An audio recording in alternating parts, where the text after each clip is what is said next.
Amsal 22 ayat yang ke-29 berbicara tentang promosi yang datangnya dari Tuhan bagi orang-orang yang excellent dalam pekerjaannya. Siapakah orang-orang yang excellent ini? Orang-orang yang excellent adalah orang-orang yang mau, willing to go extra miles. Orang-orang yang mau berjalan lebih daripada yang diminta. Dikatakan kalau ada orang yang meminta engkau berjalan sejauh 1 mil, berjalanlah bersama dia sejauh 2 mil. Artinya apa? Orang-orang yang excellent adalah orang-orang yang mau melakukan yang terbaik melebihi kewajiban mereka. Those who are willing to do their best surpass their obligation. Orang-orang yang berani melakukan yang terbaik, bahkan mungkin melakukan ekstra lebih daripada yang mereka dibayar. Saya ingin bahas 3 hal tentang orang yang excellent. Orang-orang yang excellent ini sulit didapat. Kenapa? Orang-orang yang excellent ini mau melakukan lebih tanpa dibayar. Jujur, lebih mudah membayar orang untuk melakukan sesuatu daripada menemukan orang yang mau melakukan sesuatu tanpa dibayar. Oleh karena itulah, poin yang pertama, excellent people will set a new standard. Orang-orang yang excellent akan menciptakan sebuah standar yang baru. Orang-orang yang excellent ketika mereka berada di sebuah tempat pekerjaan, di sebuah komunitas, di sebuah lingkungan yang baru, mereka akan meningkatkan standar yang lama. Kita bisa melihat bahwa orang-orang yang excellent ini akan membuat orang-orang lama dengan standar yang lama kelihatan jadi buruk. Kenapa? Zaman terus maju dan berkembang.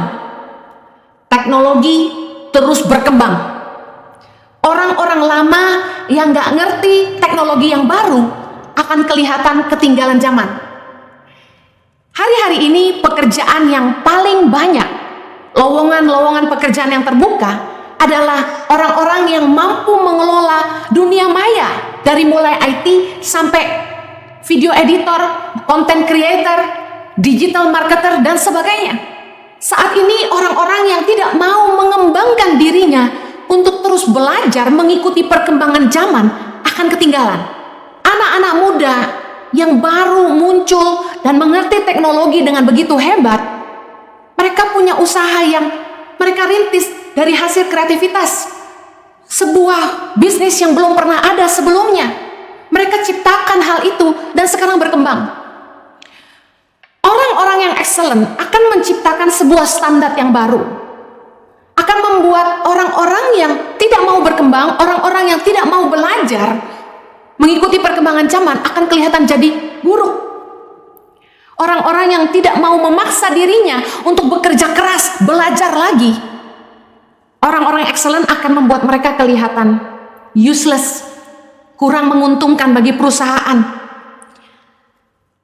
Bagaimana tidak orang-orang excellent ini membuat standar yang baru? Orang-orang excellent yang mau melakukan yang terbaik, tidak hitung-hitungan jam kerja, tidak hitung-hitungan berapa gaji yang dibayar. Mereka mengeluarkan yang terbaik, ide yang terbaik yang mereka bisa lakukan, mencapai target bahkan jauh melebihinya. Mereka adalah orang-orang yang memperlihatkan ada sesuatu yang lebih baik yang bisa dikerjakan. Mereka memperlihatkan ada cara-cara yang lebih baik, ada hasil yang lebih baik yang bisa dicapai. Sementara orang-orang yang nyaman dengan posisinya, nyaman dengan gajinya, nyaman dengan kerjaannya yang rutin dan sama, happy enough with the salary, target pas, mereka nggak ada tantangan untuk upgrade diri dan belajar lagi. Saya pernah bilang gini ke staf saya, tidak enaknya maintaining staf lama adalah gajinya naik terus tiap tahun, tapi kerjaannya sama terus. Kalau gaji naik, harusnya kinerja kerja pun semakin baik. Harusnya dengan bertambahnya gaji, tanggung jawab yang dipercayakan harusnya semakin lebih. Orang-orang yang excellent akan membuat standar yang baru di sebuah tempat. Karena ketika dia memperlihatkan karya-karyanya yang lebih baik dari yang sebelumnya, pemimpin-pemimpin akan menyadari itu dan pasti terkejut. Termasuk rekan-rekan kerjanya juga pasti akan terkejut bahwa ternyata hasil itu bisa dicapai. Nah, masalahnya timbul di poin kedua. Orang-orang yang excellent itu seperti terang yang begitu bercahaya. Light will show spots. Artinya, cahaya itu akan membuat cacat-cacat itu kelihatan. Hal-hal yang kurang baik jadi kelihatan. Contoh, kalau kita melihat seseorang dari jauh, kita tidak bisa melihat ada apa di wajahnya. Tapi begitu wajahnya diterangi dengan cahaya dari jarak dekat, akan kelihatan, oh ternyata ada jerawat, oh ternyata ada freckles, dan lain sebagainya. Cahaya akan memperlihatkan kekurangan yang ada. Light will bring the unseen errors to light. Orang-orang yang excellent akan membuat hal-hal yang tidak terlihat jadi kelihatan. Matius 5 ayat 15 berkata begini, lagi pula orang tidak menyalakan pelita lalu meletakkannya di bawah gantang, melainkan di atas kaki dian sehingga menerangi semua orang di dalam rumah itu. Orang yang jadi terang akan menerangi semua orang yang ada di sekelilingnya dan membuat orang-orang yang tidak efektif hidupnya, orang-orang yang tidak melakukan yang terbaik jadi ketahuan. Excellent people will bring the unseen errors to light. Kesalahan-kesalahan jadi terlihat sejak orang-orang yang excellent ini muncul. Karena ketika orang excellent muncul, dia selalu mengerjakan yang terbaik. Orang yang hitung-hitungan jam kerja, orang-orang yang kerja asal-asalan, jadi kelihatan kinerja kerjanya yang buruk. Ayub 34 ayat 22 berkata begini, tidak ada kegelapan ataupun kelam kabut di mana orang-orang yang melakukan kejahatan dapat bersembunyi. Seperti halnya promosi itu datang dari Tuhan, demikian juga kesalahan-kesalahan yang kita buat, yang kita sembunyikan, itu tidak bisa terus disembunyikan. Kita tidak bisa menipu Allah. Lama-lama orang akan tahu kalau kita kerja tidak dari kemurnian hati. Kalau kita melakukan hal-hal yang tidak tulus, orang akan tahu. Waktu akan menguji semuanya. Saya cerita tentang salah satu staf kami. Sebelum ada dia, tim yang ada ini kelihatan kerja keras, sering lembur, dan lain sebagainya. Tapi tiba-tiba keberadaannya membuat posisi yang lain itu jadi kelihatan tidak baik. Kenapa? Karena apa yang kami minta dia kerjakan, dia bisa kerjakan jauh lebih banyak dan jauh lebih baik dari sebelumnya. Target yang kami berikan kepada tim ini, per orang katakan harus bikin 8, dia bisa bikin 18 atau 16, jauh melampaui yang lainnya dalam kurun waktu yang sama dan dengan gaji yang sama. Orang ini mengerjakan 2 kali lipat daripada yang lainnya. Kenapa? Karena nggak hitung-hitungan jam kerja, karena dia terus berpikir kreatif, karena dia terus lakukan yang terbaik.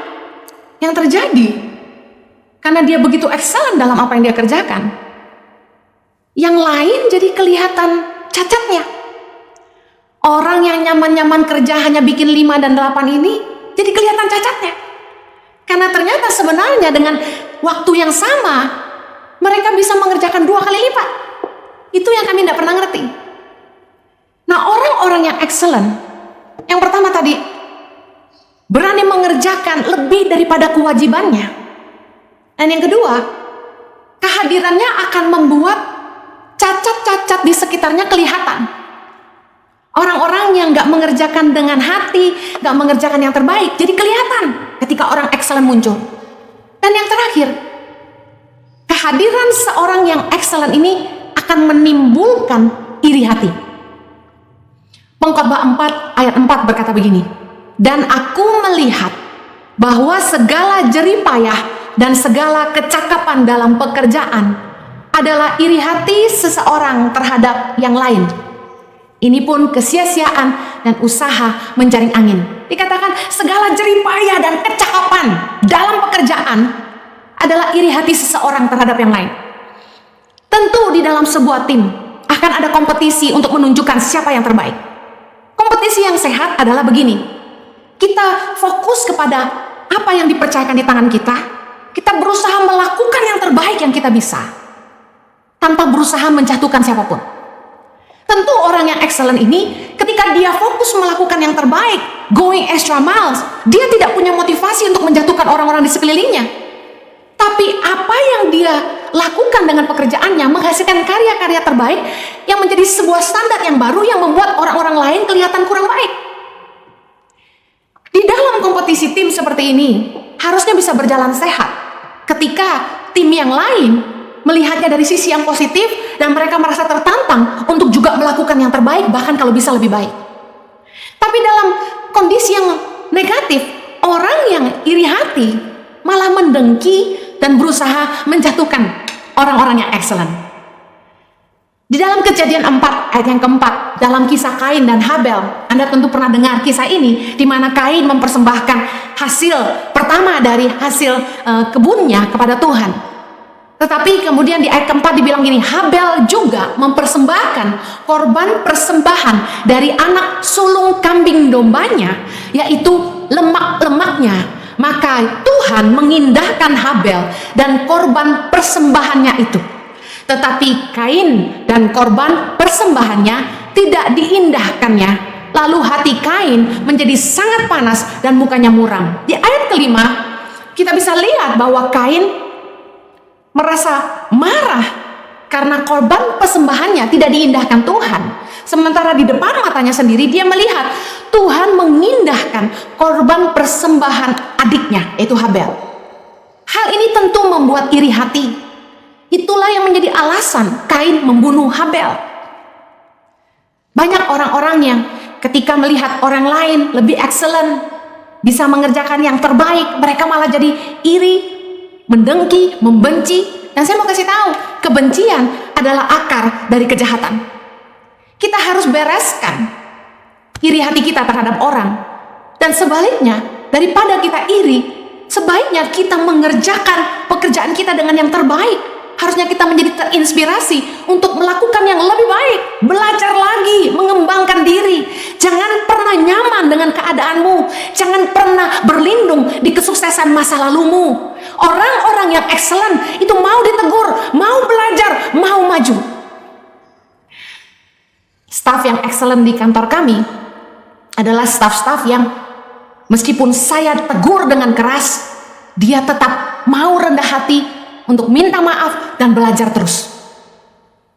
Orang yang rendah hati pasti akan ditinggikan. Promosi datang dari Tuhan bukan hanya sekedar karena seseorang cakap dalam pekerjaannya. Not only because they are excellent, tapi mereka punya hati yang luar biasa. Kerendahan hati untuk mau ditegur, mau dididik, mau diajar. Orang yang cerdas saja tanpa kerendahan hati dan karakter yang baik akan jadi jahat sekali. Tapi orang dengan karakter yang baik dan kecakapan dalam pekerjaan akan jadi orang yang luar biasa sekali. Jangan pernah iri hati kepada perkenanan Tuhan atas hidup orang lain. Kadang-kadang ketika kita marah sama orang, bukan tentang apa yang mereka lakukan sama kita. Sebenarnya, bagaimana kita harus berurusan dengan hati kita sendiri. Jangan iri hati melihat kesuksesan orang lain. Galatia 6 ayat yang keempat berkata begini, baiklah tiap-tiap orang menguji pekerjaannya sendiri, maka ia boleh bermegah melihat keadaannya sendiri dan bukan melihat keadaan orang lain.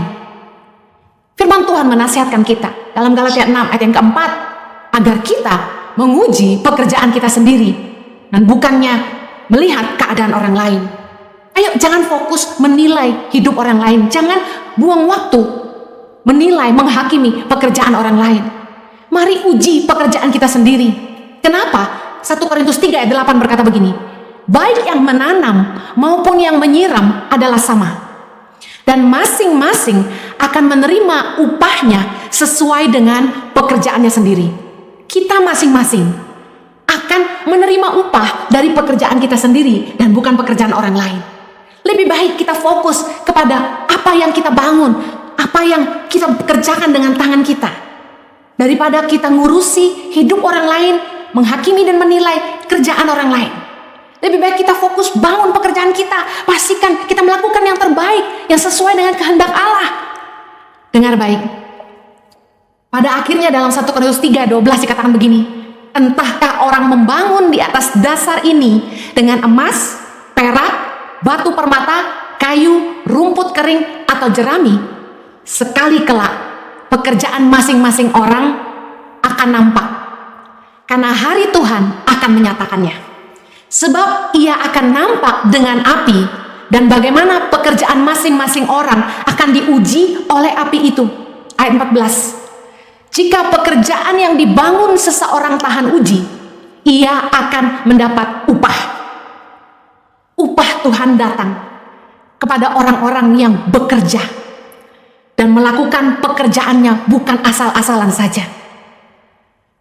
Pekerjaan kita masing-masing, entahkah kita bangun dengan nilai-nilai yang benar atau di atas kebohongan, di atas kemalasan, di atas alasan-alasan, atau kita kerjakan dengan sepenuh hati, dengan kesungguhan hati, kita menaruh pikiran, tenaga, dengan sungguh-sungguh berani bayar harga, kita bangun itu dengan emas dan perak, semuanya akan diuji oleh api, kata firman Tuhan.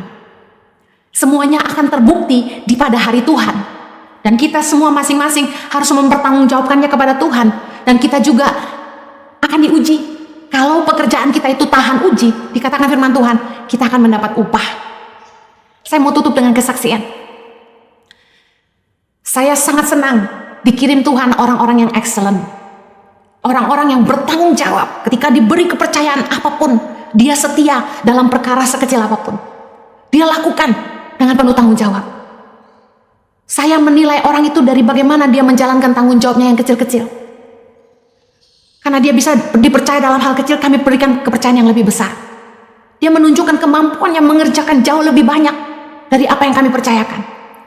Orang yang dipromosi, pastilah orang yang mampu mengerjakan lebih. Karena kami lihat dia mampu mengerjakan lebih banyak, kami angkat lagi dia dan berikan kepercayaan lagi yang lebih besar. Dan persis sama, dia kerjakan dengan yang terbaik dan dia mengerjakannya dengan jauh lebih baik.